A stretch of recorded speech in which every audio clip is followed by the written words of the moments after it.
안녕하세요. 기강TV입니다. 12억 넘는 집 이제 못 사나요? 627 규제 후 벌어지는 진짜 일들. 오늘은 그 주제로 한번 영상을 준비해 보았습니다.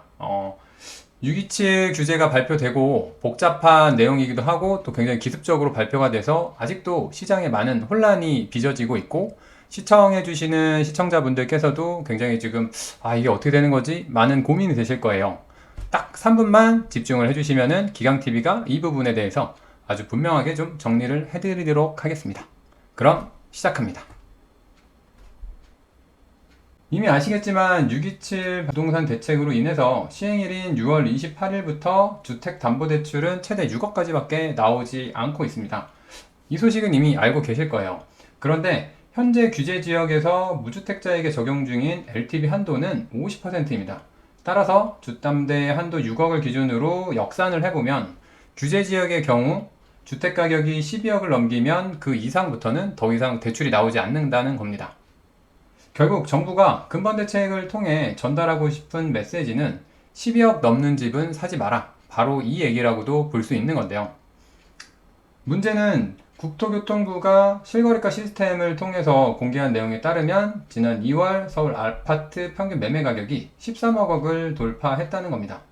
이런 상황을 고려하면 근본 정책은 서울 아파트 평균 매매 가격을 12억 이하로 낮추겠다. 이렇게 강력한 의지를 담은 정책이 되는 건데요. 특히 집값이 50억이든 70억이든 주담대 한도를 6억으로 막는 조치를 통해서 시장에 강력한 경고를 보낸 거라고 생각하시면 될 것 같습니다. 또 발표된 방식도 굉장히 기습적이었는데요. 보통은 정책 발표 전에 언론에 살짝 흘리고 시장 분위기를 좀 보거나 아니면은 정책을 발표하더라도 어느 정도 유예 기간을 두고 시행하는 게 일반적인데 이번에는 6월 27일 11시 30분에 엠바고를 풀고 바로 다음날 시행에 들어갔습니다. 상황이 그렇다 보니 금융기관들도 아직 전산 반영 등 이런 준비가 안 돼 있어서 결국 비대면 채널을 6월 28일에 급하게 좀 막고 이제 대출은 실제로 현장에 왔을 때만 가능하도록 조치를 좀 취하기도 했고요. 점심 식사 직전에 엠바고가 풀렸다 보니까 사실상 근본 규제에 대응하기는 쉽지 않았을 거라고 생각이 됩니다. 물론 근본 정책이 발표되기 직전까지 아파트 가격이 폭등하는 상황이었기에 정부 입장에서는 불가피한 부분도 없지 않았다고 저는 생각합니다.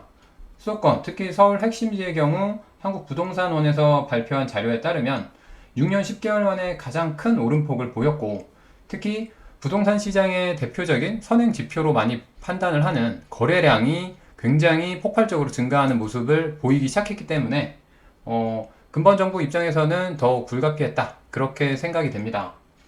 다만 이번 규제는 집값을 떨어뜨리겠다는 것보다는 집값의 가파른 상승을 일시적으로 멈춰보자. 아마 그런 의미라고 생각이 되는데요. 지난 2019년에 이미 유사한 정책이 한번 시행이 됐었죠. 15억 초과 고가 아파트에 대한 주담대 아예 금지. 그런데 여기 지금 보시면 아파트 매매 가격 추이를 통해 확인하실 수 있듯이 한 6개월 정도 진정세를 보였을 뿐 다시 폭발적인 상승을 기록했기 때문입니다. 근본 정부도 분명 이를 충분히 알고 있을 거예요. 따라서 이번 규제가 집값을 떨어뜨리기 위해 시행한 규제는 아닐 겁니다. 무엇보다도 근본 규제는 수도권 중심의 가계부채 관리 강화 방안이라는 제목처럼 수도권 최상급지 또는 상급지 가격 상승을 일시적으로나마 일단 막고 추가 규제나 공급 대책 등을 준비할 좀 시간을 벌었다. 약간 그렇게 판단이 되고요. 그리고 제목처럼 수도권 및 규제 지역 또 그 중에서도 12억 초과 아파트에 대한 규제를 강화한 것이므로 오히려 수도권 내에서도 12억 이하 아파트나 지방 부동산의 경우에는 풍선 효과를 통해 가격 상승이 발생할 가능성도 충분히 염두에 둔 정책이 아닐까 이렇게 생각을 하고 있습니다. 다만 한 가지 주의하셔야 할 점이 있습니다. 세부 시행 방안을 좀 보시면 첫 번째로 나오는 게 가계대출 총량 관리 강화입니다. 특히 전 금융권의 하반기 가계대출 총량을 50% 수준, 즉 절반으로 줄이겠다는 얘기가 되는데요. 이를 단순히 그냥 금액을 기준으로 한다라고 생각하지 마시고 기간, 즉 달력을 기준으로 한번 생각을 해보면 당초 계획의 50%라는 얘기는 하반기에 7월부터 12월까지가 있는데 7월부터 그 절반인 9월까지만 대출이 가능한 거 아닌가? 이렇게 생각을 해보실 수도 있을 것 같아요.